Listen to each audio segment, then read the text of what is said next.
Bismillahirrahmanirrahim. Assalamualaikum warahmatullahi wabarakatuh.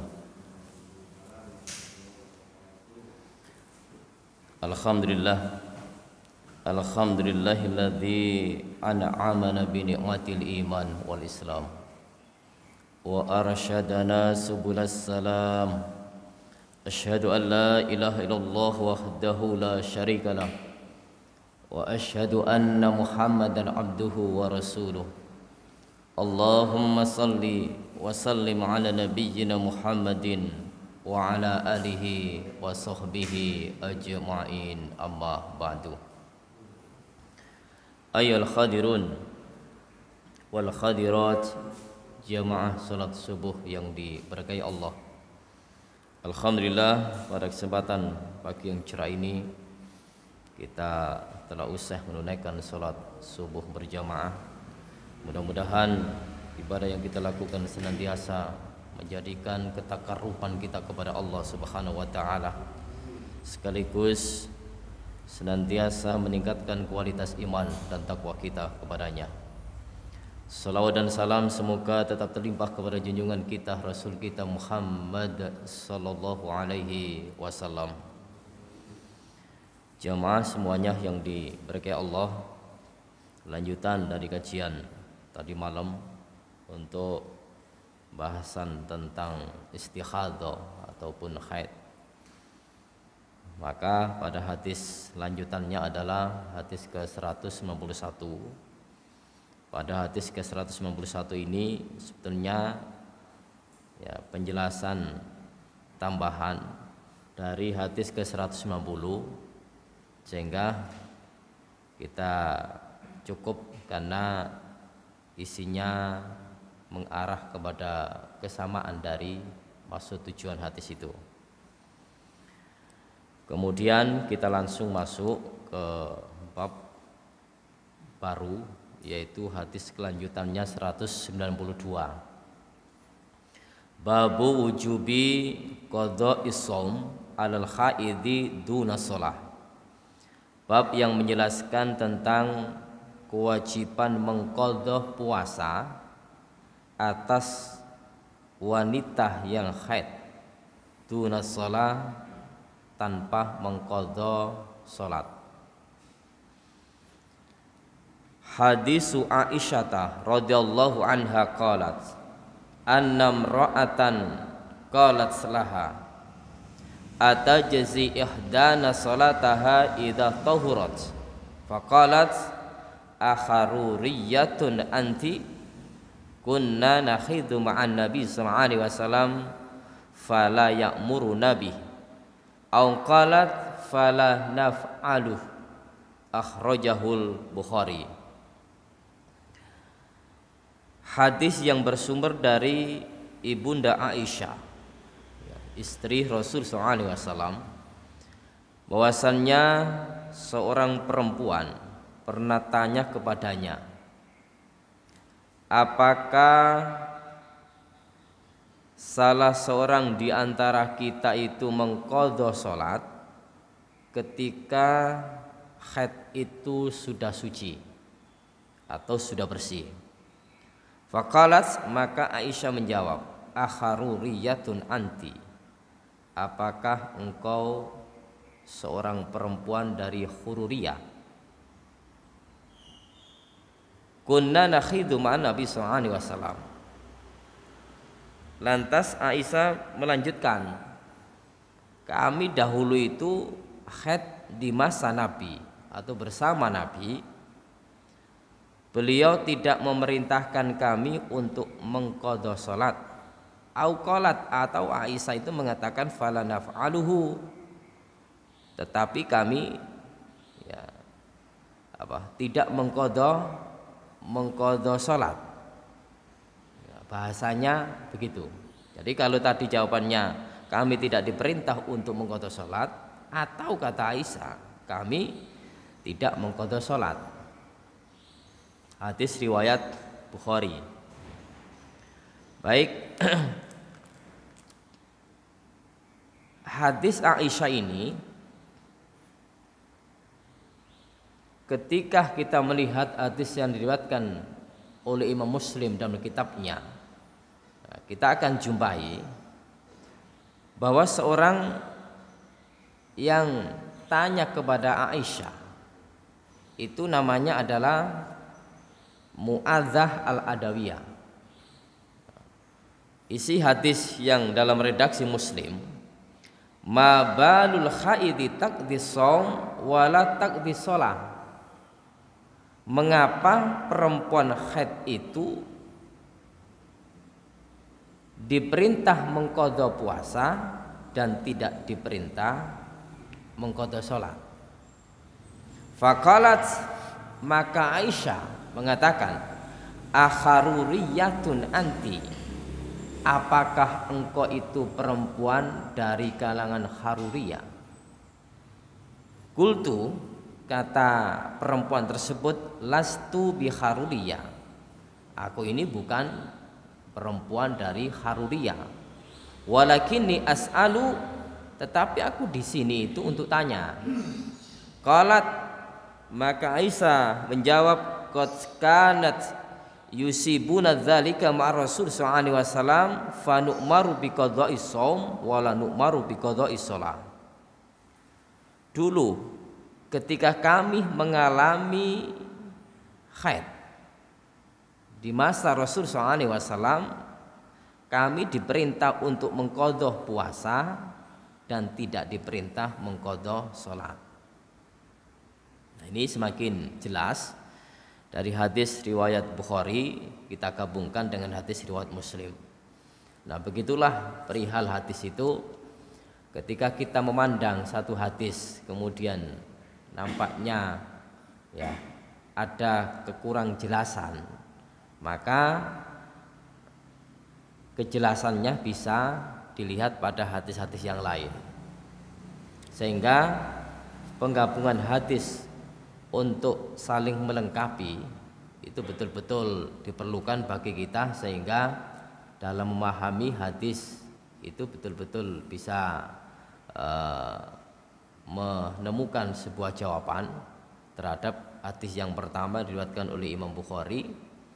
Ya, tadi tentang perempuan yang datang itu pun tidak disebutkan untuk namanya. Kemudian pada hadis riwayat Muslim justru jelas disebutkan nama perempuan yang datang kepada Aisyah untuk menanyakan itu. Nah, Bapak Ibu, jamaah yang dimuliakan Allah Subhanahu wa taala. Pada hadis ini ketika kita ambil sebuah pelajarannya cukup banyak, khususnya bagi kalangan perempuan, untuk bisa memahami dan bisa dimengerti, karena perihal masalah haid ini adalah khusus bagi kalangan perempuan. Laki-laki, bagi seorang laki-laki ketika sudah bersuami, maka kewajiban kita pun juga mengerti ya, bagaimana ketika istri kita itu mengalami haid, kemudian kita tidak mengerti, maka untuk memakluminya pun juga kadang-kadang kesulitan kalau tanpa ilmu.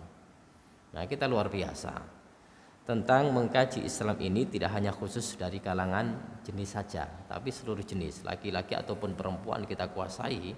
Maka ketika kita berumah tangga itu insya Allah akan menemukan sebuah kesejukan, karena ilmu adalah al-ilmu nurun, ilmu itu adalah cahaya.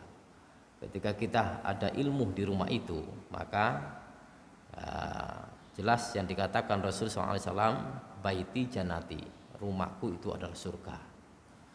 Nah, Bapak Ibu, jamaah yang dimuliakan Allah Subhanahu wa taala, di hadis ini pelajaran yang kita ambil bahwa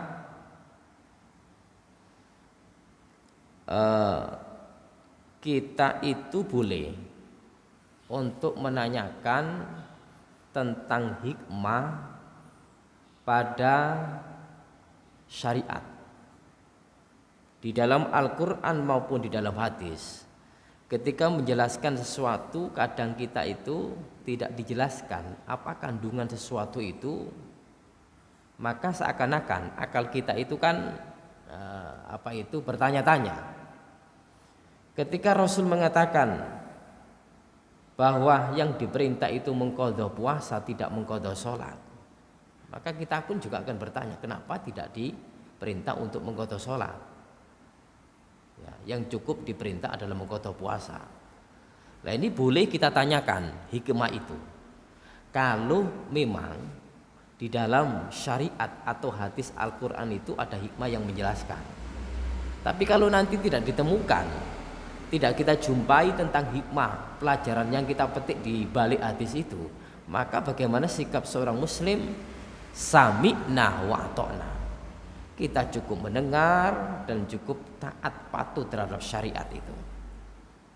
Nah, karena terus terang akal kita terbatas, namun keimanan yang melekat pada diri seseorang itu sebagai jawaban untuk pengakuan sebuah syariat. Ketika syariat itu menjelaskan, kemudian di balik itu kita tidak menemukan.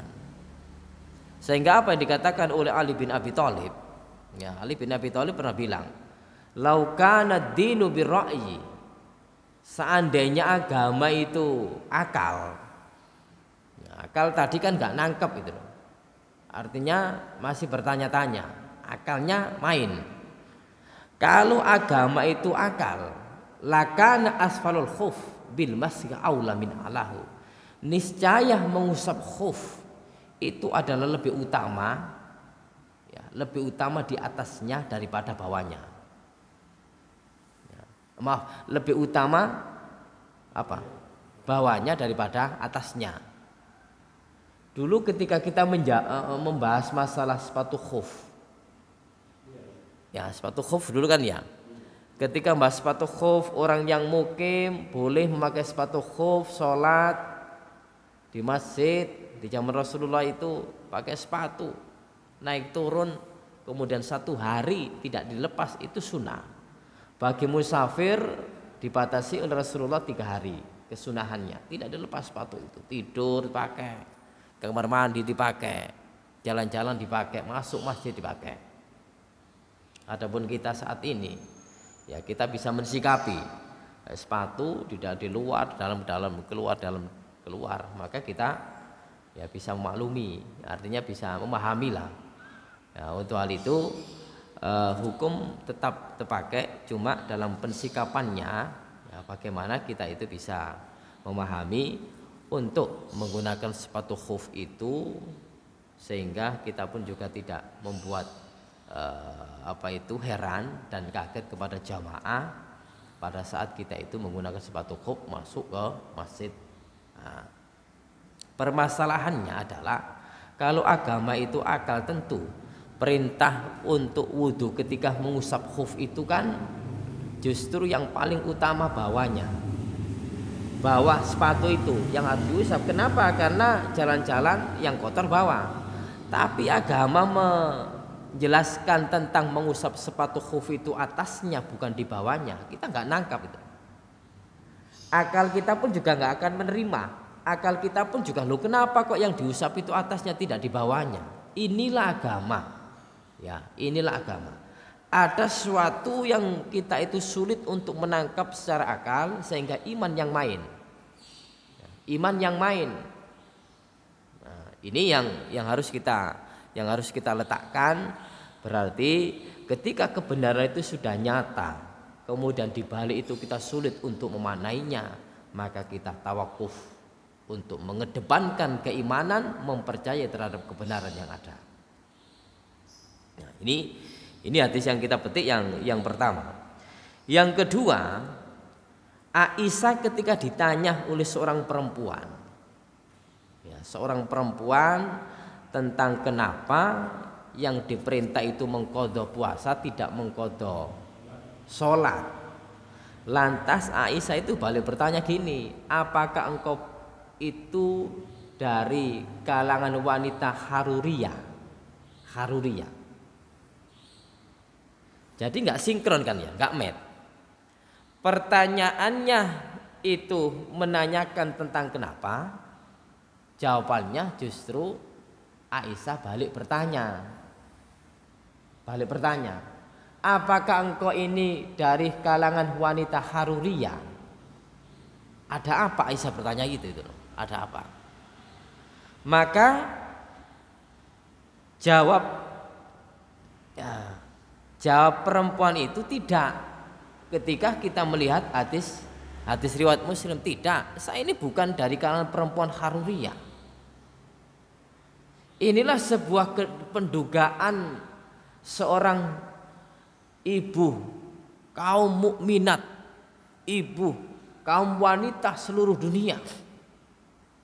Ada dugaan, ada perasaan yang dikira orang bertanya seperti ini itu adalah Haruriyah. Haruriyah itu adalah kelompok yang disebut dari kalangan Khawarij. Dari kalangan Khawarij yang ini sumbernya ada yang dinisbatkan ke Haruriyah, tinggal di dekat daerah Kufah. Itu banyak orang-orang yang dari kalangan Khawarij. Kalau kita berbicara tentang sedikit Khawarij, itu sebetulnya memang meledaknya itu adalah di zaman Ali bin Abi Thalib ketika bertabrakan dengan Muawiyah. Muawiyah menjadi gubernur di Syam, sementara Ali bin Abi Thalib adalah menjadi khalifah. Meledaknya di situ. Padahal sebetulnya ketika Rasulullah SAW wafat, kemudian zaman Umar bin Khattab itu nampak, yaitu orang-orang yang menampakkan diri untuk kuat dalam beribadah. Ibadahnya itu betul-betul kuat.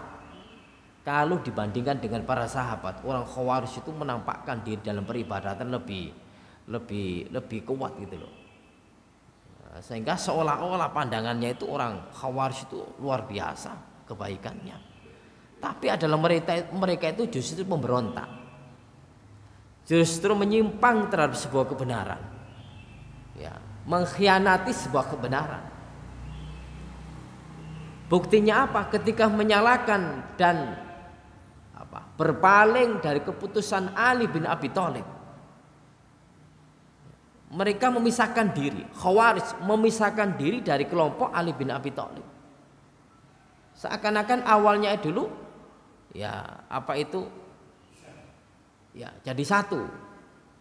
Tapi karena ketidaksetujuan atas politik yang diungkapkan oleh Ali bin Abi Thalib, mereka keluar. Tapi keluarnya itu bukan ada misi yang tidak baik untuk dijalankan. Buktinya apa? Ali bin Abi Thalib meninggalnya dibunuh. Dibunuh oleh kalangan mereka itu. Kalau Ali bin Abi Thalib salah,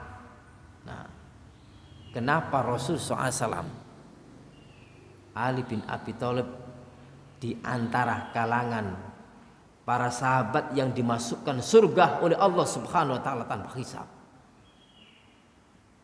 Dalil ini sudah mementahkan mereka bahwa Ali bin Abi Thalib adalah orang yang paling benar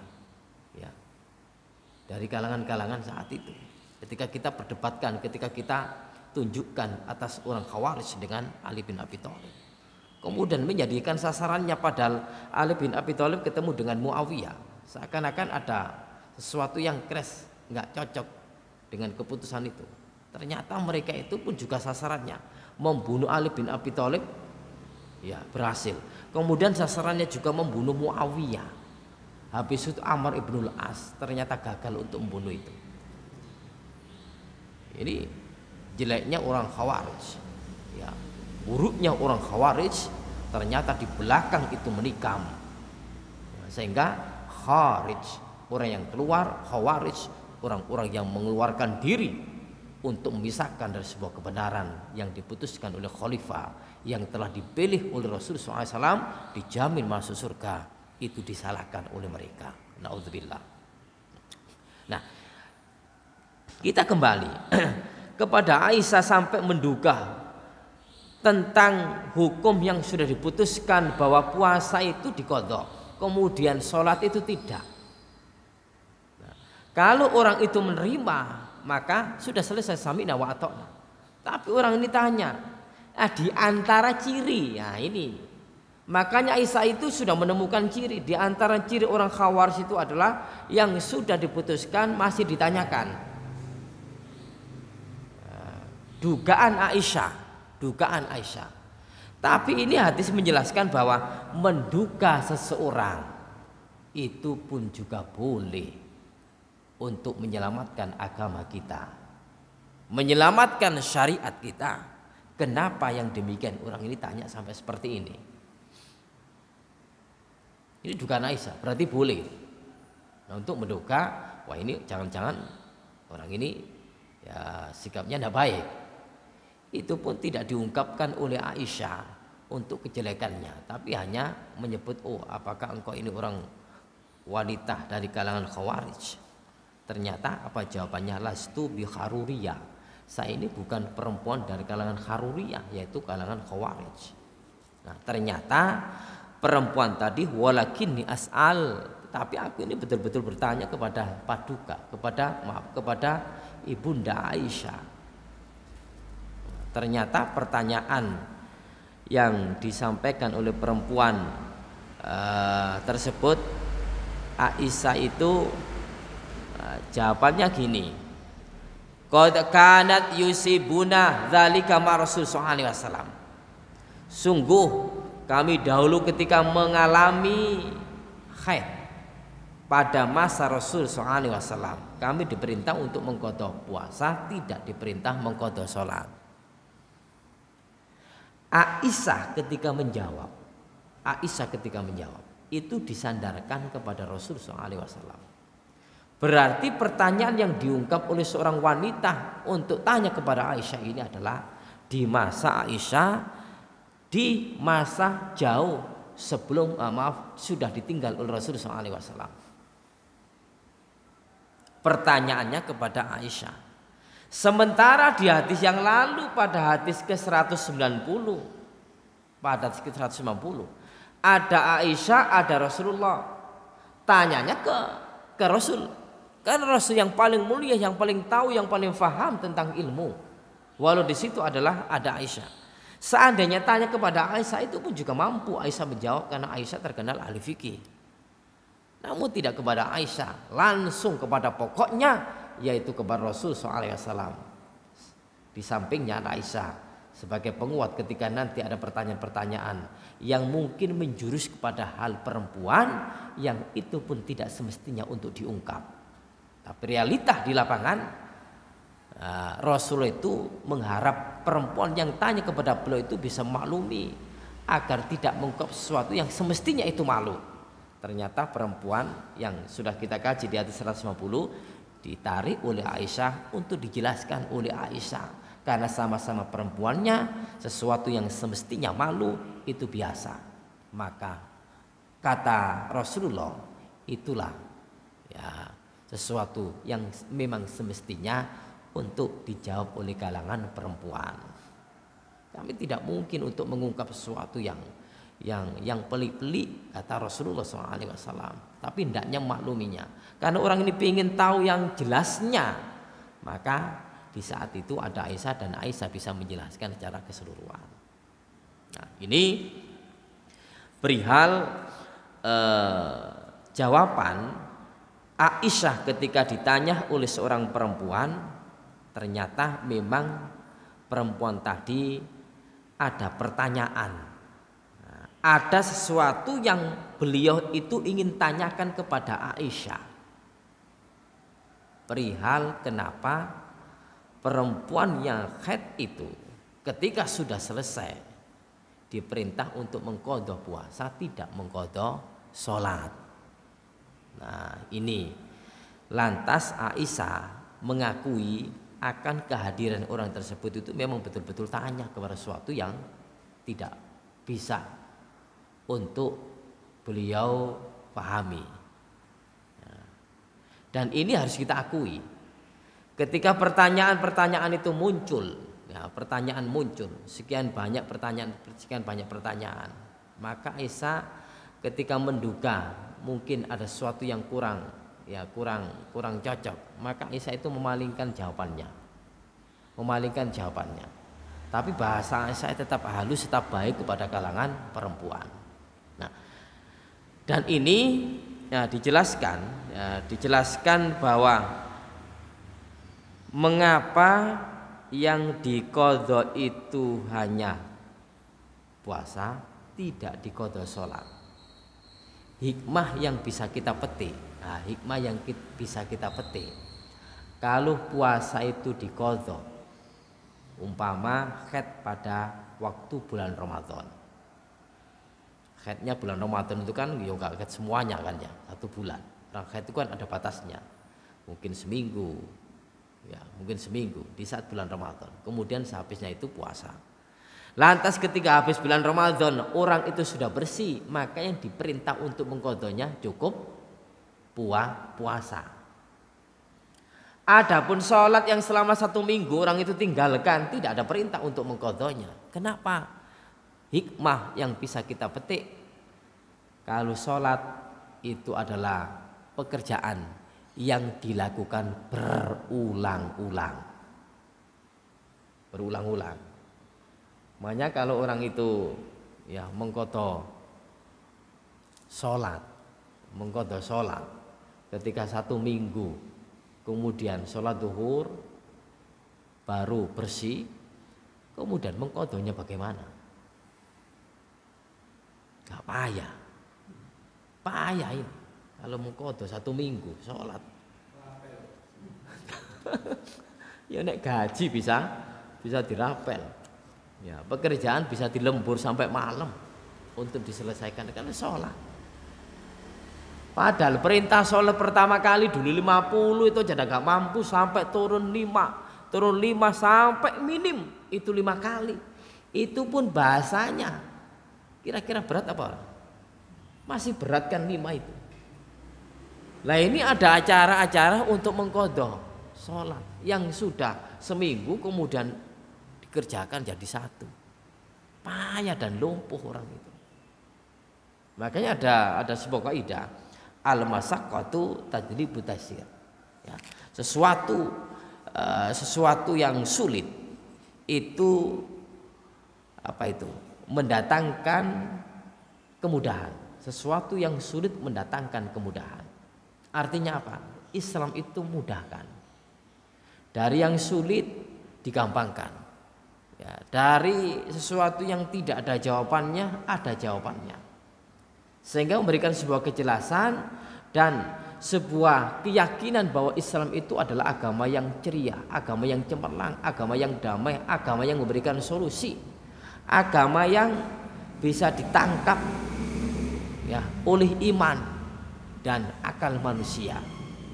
Sehingga kedua-duanya itu harus dimiliki oleh seorang, tidak hanya mengedepankan akal saja, iman yang terketuk sebagai kekuatan untuk menjawab sebuah kebenaran yang mungkin hanya iman yang bisa menjawab. Seperti sholat dulu, ketika bahas masalah sholat 50 kali, ketika berbicara masalah Sidratul Muntaha, ketika Rasul berangkat naik Mi'raj ke lapis ke-7, akal tidak mampu dan akal tidak menerima. Bagaimana mungkin Rasul itu berangkat ke lapis ke-7 itu hanya cukup 1 malam. Hanya cukup 1 malam. Kemudian dari Mekah ke Masjidil Aqsa itu pun 2 bulan perjalanan. Tapi ternyata Rasulullah itu cukup 1 malam perjalanan dari Mekah ke Masjidil Aqsa. Masjidil Aqsa naik ke Sidratul Muntaha. Akal tidak akan mampu. Terus bagaimana yang menjawab? Iman harus mengakui. Sehingga umat Islam bisa tentram itu karena ada iman dan akal pun juga bisa menerima. Nah, ini Bapak Ibu yang dimuliakan Allah Subhanahu wa taala, nah, itu hikmah kenapa saya tidak mengqadha sholat. Ya, kalau sholat disuruh untuk mengqadha, nah, terus terang payah dan capek. Nah, makanya maaf kita berbicara mengqadha sholat. 1, khed tidak diperintah karena khed itu sekian hari. Kemudian kadang juga kita jumpai orang-orang yang linglung akalnya, hilang akal. Itu tidak ada orang gila 1 minggu, orang gila 2 minggu. Apakah ini diperintah? Sudah selesai. Karena hadis jelas, rufi'al qalam an thalathatin anin naimi hatta yastaiqid. diangkat pena, tidak ditulis, dimaafkan ketika orang itu gila. Nah, dimaafkan segala dosanya. Tidak diperintah untuk sholat. Bagaimana mungkin orang gila bisa melaksanakan sholat? Kata ya gila. Baru ketika sadar orang itu kewajiban datang. Gila 1 minggu, gila 2 minggu, gila setahun. Apakah disuruh untuk mengqadha puasa sholatnya? Tidak. Sudah saat itu kita jalani. Demikian pula kadang-kadang orang pikun. Nah, orang pikun kita menangani mungkin bapak, ibu atau kakek, nenek yang kita itu kesulitan ketika menangani di rumah sakit, kesulitan ketika menangani di rumah. Seorang ibu yang sangat tua, seorang ayah yang sangat tua, kakek yang sangat tua. Banyak sekali orang-orang yang pikun. Ketika ditanya, Pak sudah makan belum? Sudah, padahal belum. Pak sudah sholat belum? Sudah, padahal belum. Nek sudah sholat apa belum? Belum, padahal sudah. Terus bagaimana respon kita? Inilah menguji sebuah kesabaran bagi seorang anak. Pintu surga terbuka ketika orang tua ada. Pintu surga terbuka ketika orang tua kita kasih sayangi. Ketika kita berbuat baik dan tawaduk kepada keduanya. Dan justru malah kemarahan memuncak ketika seorang ibu, seorang ayah merepotkan diri kita, mungkin akan tidak mampu untuk menerimanya. Saat ditanya, Pak sudah makan belum? Padahal sudah, belum jawabannya. Ketika ditanya seorang ibu, Pak, Bu sudah sholat belum? Sudah, padahal belum. Maka kita saat itu hadir untuk memikirkan di masa kecil dulu seperti ini. Maka di masa dewasa, seorang tua yang mungkin mengalami seperti ini, wajib seorang anak meletakkan kesabarannya dan memaklumi seorang orang tua yang bersikap dan memiliki, sudah berubah akalnya dan mungkin mengalami rasa pikun, masa pikun. Kita memang disuruh untuk berdoa, ya Allah aku berlindung kepadamu dari pikun. Tapi ketika orang itu mengalami masa pikun, balik kepada permasalahan, apakah permasalahan itu diwajibkan untuk seorang yang pikun? Tidak. Ini merupakan sebuah kelonggaran, dimakfu oleh orang yang pikun tidak melaksanakan sholat. Gak usah dipaksa. Kadang-kadang kita kok memaksa, Pak sholat Pak ini wajib. Banyak orang-orang yang mengalami seperti ini. Memang tekanan anaknya itu mengingat akan hukum sholat itu kewajiban dan tidak melakukan adalah sebuah dosa. Ketika orang tua yang sedang pikun ditekan untuk melaksanakan sholat, ada pertanyaan, Pak apakah boleh sholat duhur bagi bapak saya itu dikosor? Kenapa dikosor? Karena tidak sadar Pak, 1 rakaat saja kemudian dia selesai. Sudah Bu, selesaikan. Artinya cukup sampai di situ dan cukup bapak ibu berbuat baik dan mengingatkan akan kewajiban. Ketika mereka ingatnya seperti itu cukup. Kita tidak usah memaksanya dan Allah memaafkan atas sholat yang telah ditinggalkan dan memang kondisi seperti itu. Ini orang yang pikun juga tidak diwajibkan untuk mengqadha sholat. Jadi selesai. Orang gila, orang tidur pun juga demikian. Kewajibannya itu kalau orang itu sadar, kalau tidur tidak ada kewajiban. Maka ketika bangun baru ada kewajiban. Zuhur ke asar. Nah, tidur pukul 10. Ternyata zuhur gak bangun sampai asar bangun. Nah, baru ini. Nah, kekuatannya itu kan seperti ini. Sholat jamak qashar atau sholat jamak itu kan di dua sisi, 2 tempat. Zuhur, asar. Kemudian maghrib, isya, subuh sendiri. Ketika orang ketiduran, zuhur lanjut terus sampai asar, dibangunkan tidak bisa. Kemudian baru jam 4, ini baru. Nah, idza raqada ahadukum, ketika salah seorang di antara kamu tidur, maka lakukan sholat ketika ingat. Artinya ketika sudah bangun tadi. Lantas bagaimana? Baru ini diqadha.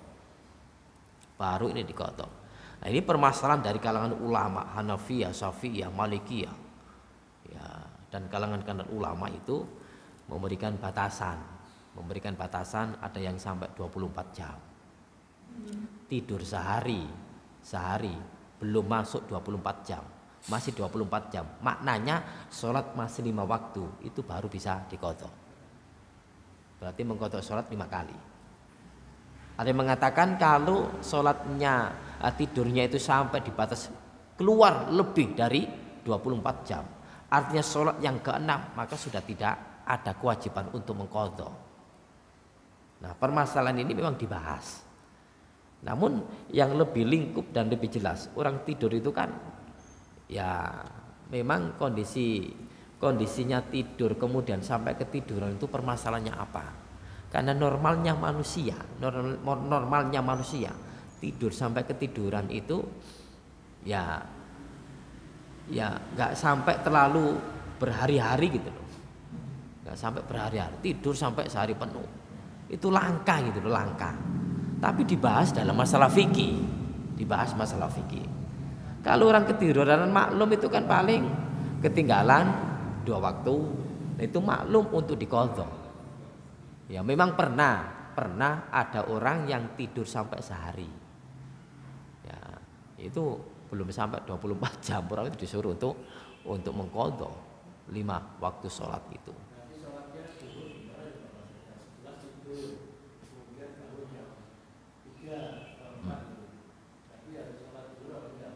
Iya, makanya 2 kali. Kita nggak mungkin kan untuk mengqadha pres saat itu 5 kali. Nah, apalagi waktu yang sempit. Nah, sehingga utuh gitu loh. Utuh untuk sholatnya tidak boleh dikosor. Nah, ya.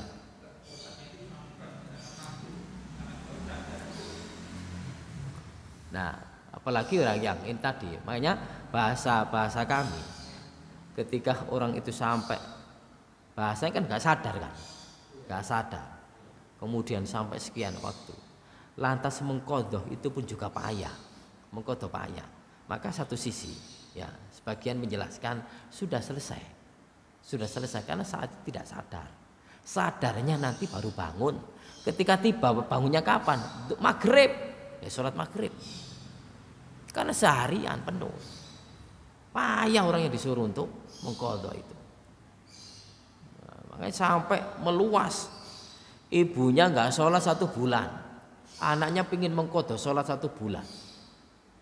Bahasanya nggak ada ketentuan. Nggak ada penjelasan. Sudah kewajiban sholat itu pribadi. Maunya kan diqadha oleh anaknya. Ada yang seperti ini. Ya sudah selesai. Puasa pun juga demikian. Saya ingin memuasakan ibu saya. Sudah, ibu saya dulu ibunya itu dulu permasalahannya apa? Kalau dulu permasalahannya haid mungkin, kemudian ya ndak ada mengqadha puasanya karena sudah kedatangan untuk kewafatan dan tidak mungkin ataupun tidak sempat untuk, maka solusi bagi seorang anak adalah membayar fidyah. Ini solusi.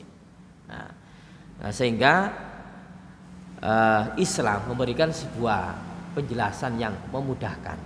Ya, dalam sisi mengqadha tadi kan normalnya 2. Nah, kalau sampai di atas 1 hari sudah. Ulama menjelaskan tentang sudah tidak ada mengqadha. Tidur 1 minggu, ada nggak tidur 1 minggu? Ya, ini kan artinya langka itu. Kalau orang sakit sampai 3 hari, tidak sadarkan diri ada. Nah, dulu cerita ada orang umroh, ya sampai di Medina 3 hari sudah tak sadarkan diri. Tidak sadar, masuk ke tanah masjid itu tanah haram di Medina, kemudian tidak sadar. Apa penyebabnya? 3 hari kemudian baru bangun. Ditanya kenapa sampai seperti ini, ternyata ditelusuri dana yang digunakan untuk umroh dana haram. Ini bahaya ya, jangan sampai dana haram untuk haji atau untuk umroh. Bahasa kualat, Tanah haram, gak usah main-main. Ya hukumannya spontan, hukumannya langsung. Ini yang perlu kita jadikan sebuah pelajaran. Nah, kembali kepada hadis Aisyah tadi, bahwa kaum muslimin sepakat bahwa orang yang haid cukup yang diperintah mengqadha puasa. Berapa hari haidnya itu maka ditambeli, dibayar di hari ketika orang itu sudah bersih. Adapun sholat yang 1 minggu bebas. Nah, terus terang orang yang haid itu payah dan psikisnya itu kan panas, maka lenturannya hendaknya banyak-banyak berbuat baik. Karena sholat yang ditinggalkan, terus terang dalam ayat Al-Quran, inna sholata tanha 'anil fahsya'i wal munkar. Sesungguhnya sholat itu mencegah perbuatan keji dan mungkar. Orang gak sholat berarti mencegah perbuatan keji dan mungkar, harus dialihkan kepada perilaku yang baik yang lain dari pekerjaan sholat. Mungkin bisa mengingat-ingat akan berbuat kebaikan sehingga melenturkan jiwa. Ya, mungkin ngelalar dari ayat-ayat Al-Quran yang sudah dihafal sehingga melenturkan jiwa. Sehingga seorang suami ketika haid tiba dari istri, maka sikap yang harus dilenturkan oleh suami, jangan berkata kasar, karena mereka mudah memuncak secara psikis. Nah, Bapak Ibu jamaah yang dimuliakan Allah Subhanahu wa taala, kiranya demikian dari satu hadis yang kita bahas tentang wajibnya mengqadha puasa bagi orang haid dan tidak mengqadha salat. Kiranya itu mudah-mudahan bermanfaat. Akhir kalam kita tutup dengan doa kafaratul majelis. Subhanakallahumma wa bihamdika asyhadu an la ilaha illa anta astaghfiruka wa atubu ilaik. Wassalamualaikum warahmatullahi wabarakatuh.